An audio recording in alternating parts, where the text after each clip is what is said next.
Okay, so welcome back, dear students. Now we are going to move towards our last journey of this chapter. Only the small amount of topics have still been awaited, and that we are going to see it over here. And the first one of the topic that we are going to see, it's cilia and flagella. One thing I would like to note it down over here, that in case of the cilia and flagella, both of them are used for the locomotion and movement.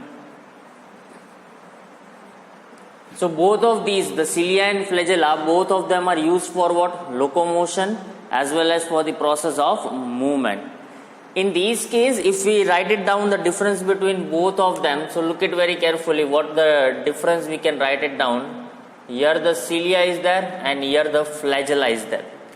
What happens in case of the cilia, if we write it down, that less in number, while in case of the flagella, they are more in numbers. So here the cilia are lesser in the numbers, opposite I have written, So for these, they are the more in numbers, and here the flagella which are there, they are lesser in numbers. What happens over here, the cilia are smaller in size, while the flagellas are bigger in size. So the flagellas are big and the cilia is small. The cilia is located through the or throughout the body. So here the cilia are located throughout the body. In case of the flagella, what happens over here? Only at the end of body. This is the characteristic feature of flagella. So the cilia are more in number, they are smaller in size and located throughout the body. Flagellas are lesser in number, bigger in size and only at the end of the body, while the cilia works by moving back and forth. While in case of the flagella over here, they shows the rotational motion. They are going to show which kind of a motion over here? They are going to show the rotational motion over here. Now see what happens over here. Let's take an example. I am having a euglena. This is a specialized kind of a protista over here. So this is the structure of euglena which we have seen.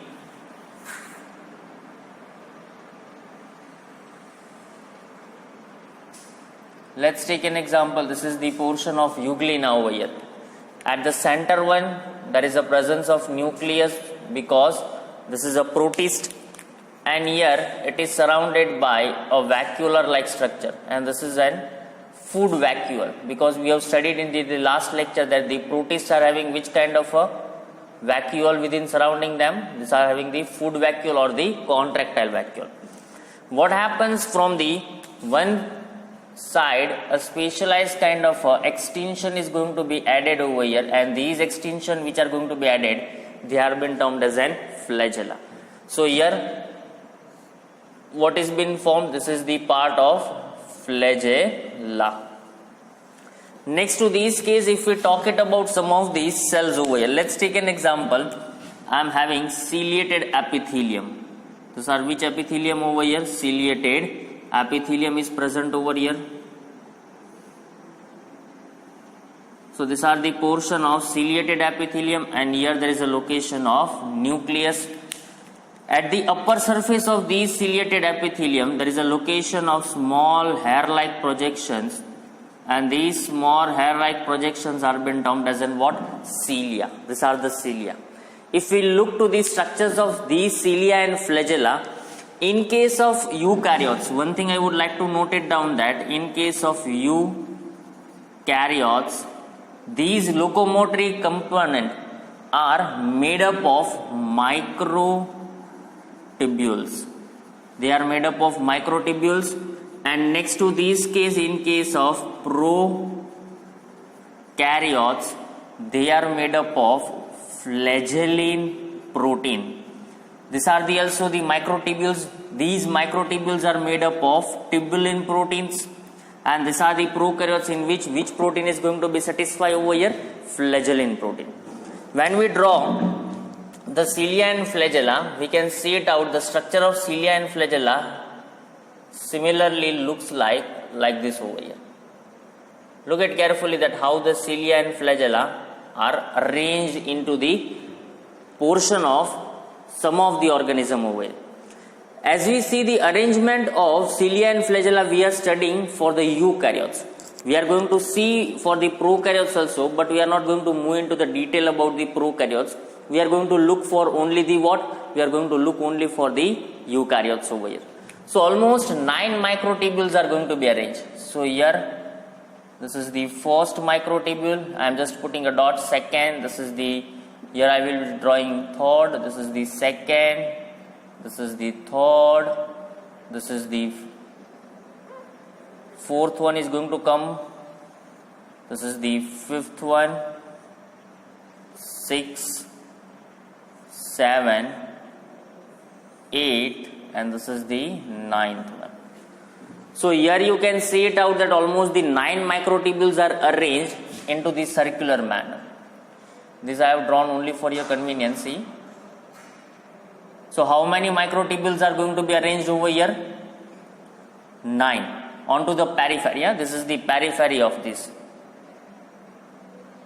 Now what happens?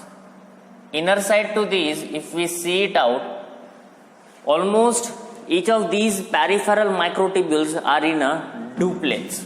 They are in a duplex over here. 1, 2. Here is an 1, 2. 1 and 2. This is then first and second. First and second. This is then first and second. First and second. First and second. And this is the first and second. So here you have seen it out that each of these microtubules are arranged in these manner. Now what happens? These duplets are going to have attachment with each other. They are going to have the attachment with each other. So they are going to show what? They are going to show the attachment. And these are been termed as an peripheral duplets. In a periphery, they are the peripheral duplets. At the center one, there are the 2 microtubules are arranged, but in a singlets. First and second. And both of them are joined with each other, and they are surrounded by a membranous sheath over here. This has been termed as an what over here? This has been termed as a membranous sheath.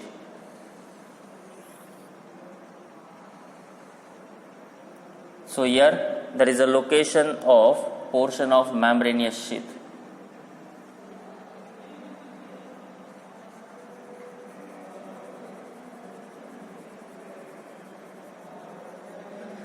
So this is the simple structure of what over here? Cilia and flagella. So write it down. This has been termed as an peripheral duplets. This has been located at the central. Microtubules are there. So here we can write central singlets. This is surrounded by what over here? This is surrounded by sheath. Now what happens? Out of these 2 peripheral doublets, one peripheral doublets, or out of these 2, one is going to have attachment with the center singlets. So like this, see. This is the attachment with the central singlets. And these are been termed as an what? These are been termed as an radial spokes. What are they termed as an? They are termed as an radial spokes over here. So this is the part of the radial spoke. So write it down. This has been termed as an radial spoke. This is the structures of what over here? These are the structures of cilia as well as the flagella in the cases over here. So just look it for a meanwhile time, and then we are going to move forward into the next topic that we are going to see it over here.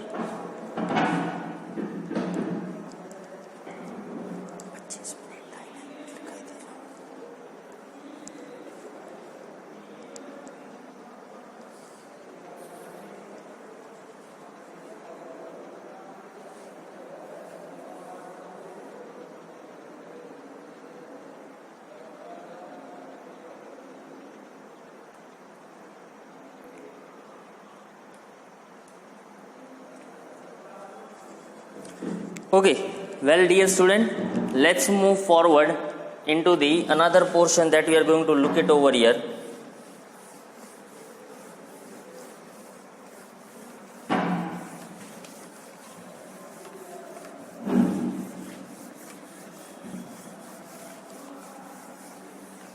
See, the another topic is the quite similar topic to this case over here, and this has been termed as an centriole and centrosome. What are been termed as, and these are the centriole and these are been termed as an centrosome over here. So what happens in this case? Here two centrioles are there. This is the first centriole and this is the second centriole. Both of these centriole are arranged at 90 degree. That is a right angle to each other, and it is constituting what over here? Centrosome. So here a specialized kind of a body is going to be present over here. This is also non-membrane bound organelle. Non-membrane bound organelle. These are the non-membrane bound organelle over here. They helps in cell division.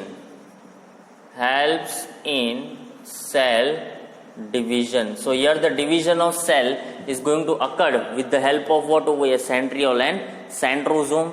Next to this case, when we see it out for the next procedure over here, the next process, only present in case of animal cell. Only present in animal cell, or we can write it over here, lack in plant cell. Plant cell do not have what? The centriole within this case. It doesn't mean that in a plant cell, cell division does not occur. In a plant cell, cell division occurs, but here the centriole or a centrosome is not going to play over here. They are having a specialized protein within them, and this protein which is been termed as an tubulin protein. Which protein is going to be present over here? They are going to have the tubulin protein within this case. Now see how the structure, most important thing is a structure over here. How the structure is going to be present, look at carefully. What kind of a structure is going to be seen over here? So in case of this structure, what happens exactly? The 9 microtubules are there. This is the first microtubules, second, this is the third, this is the fourth, fifth, this is the sixth, this is the seventh, this is the eighth, this is the ninth, and sorry. So almost 1, 2, 3, 4, 5, 6. This is the 7th, 8th, and this is the 9th. So here, let's shift somewhat over here.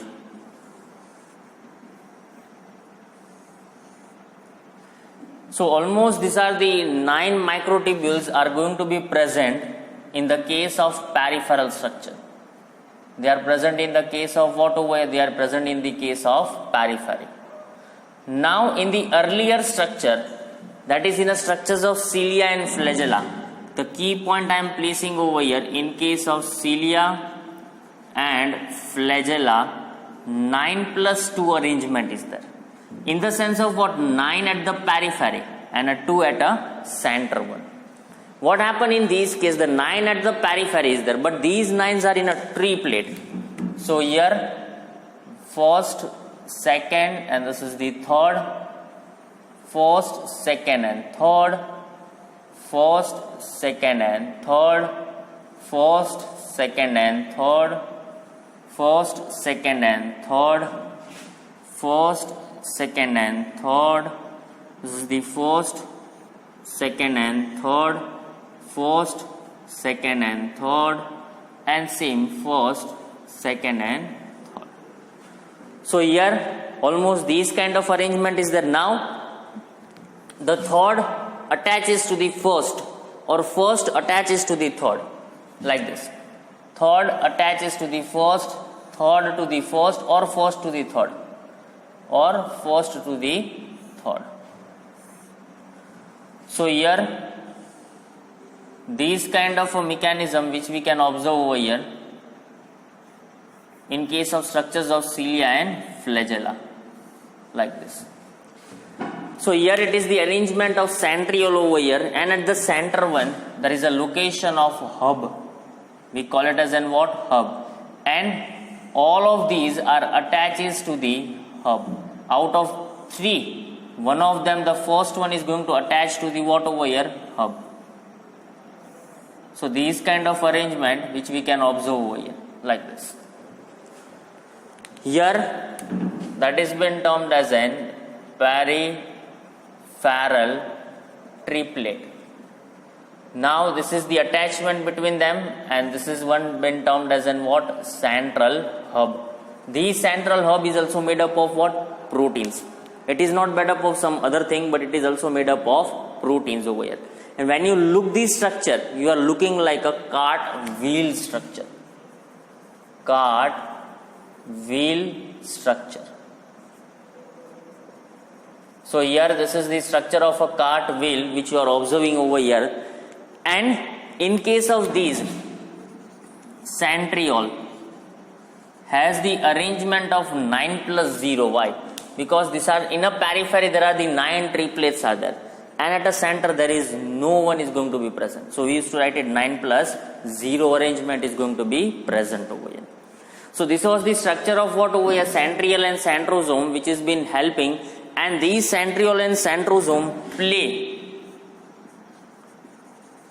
base part of cilia and flagella, because what happens over here, the cilia and flagella, both of them are arranged from, or they are arise from centriole and centrosome over here. So this was the case of a centriole and centrosome. Let's look it over here for a meanwhile time, and then we are going to move forward for this.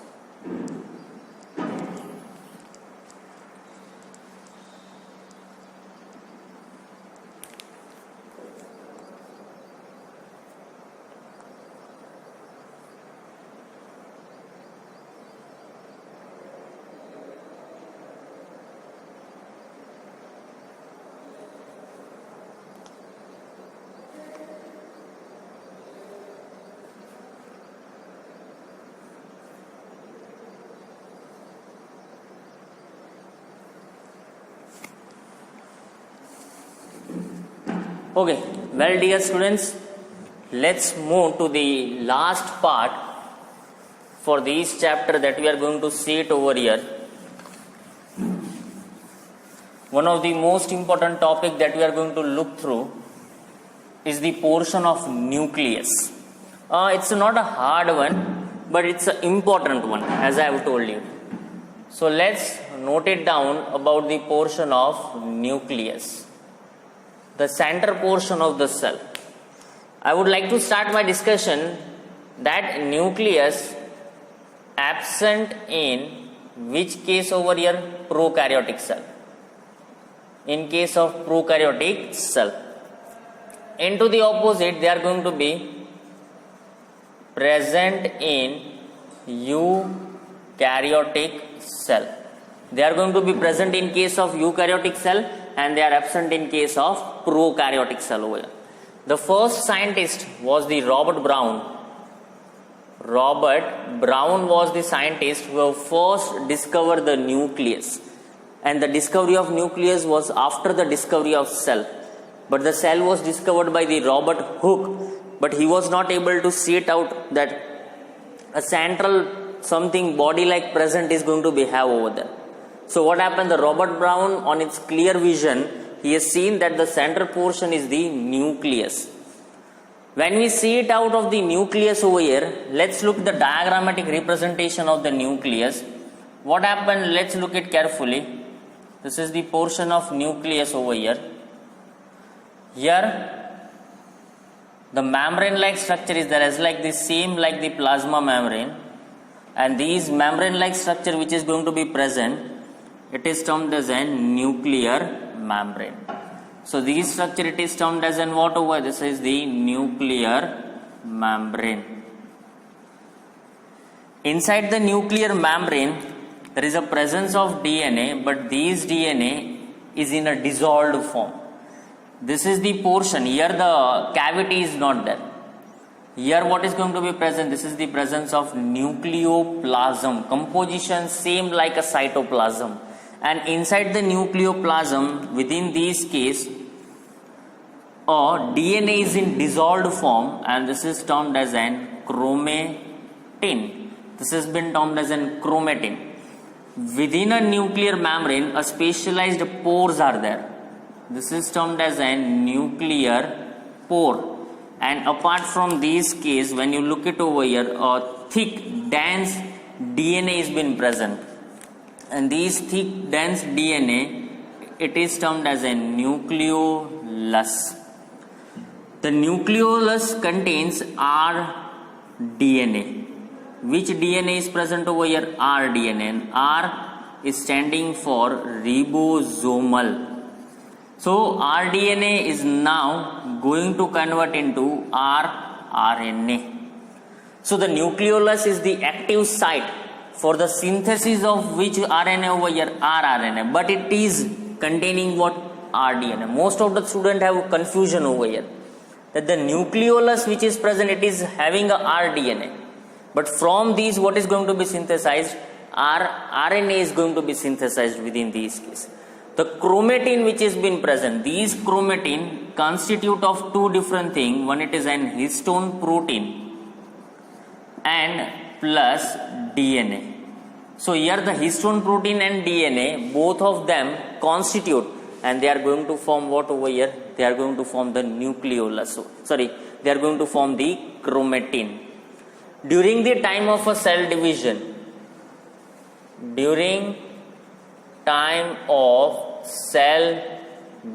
when the cell division is required, chromatin is going to convert into chromosome.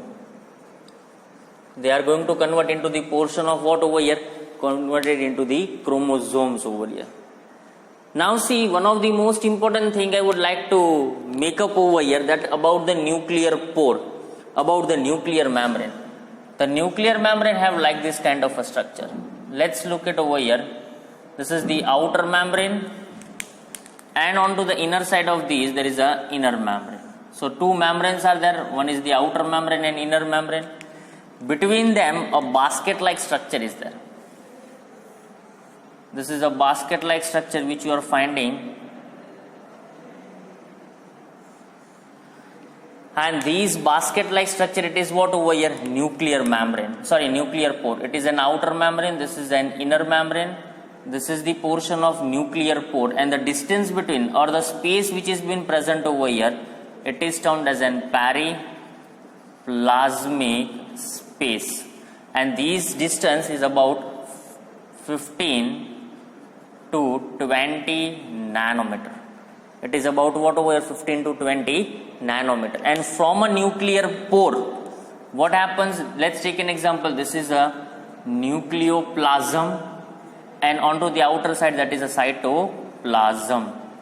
From a nucleoplasm, RNA can goes outside, and onto the inner side, the protein can come inside. So you can see that via these nuclear pore, the RNA and protein can move inside as well as the outside, but DNA cannot be moved. Why? Because the size of a DNA is bigger one. One of the reason is that, and the second one is that the DNA, if it moves outside, then in a cytoplasm, DNA digesting enzymes are there. It is able to digest, it can digest the DNA. So what happens if a DNA is digested? It is going to cut the DNA. And if DNA is cut, the cell is going to die out. Okay, so dear student, welcome back again into the nucleus part over here, nucleus part.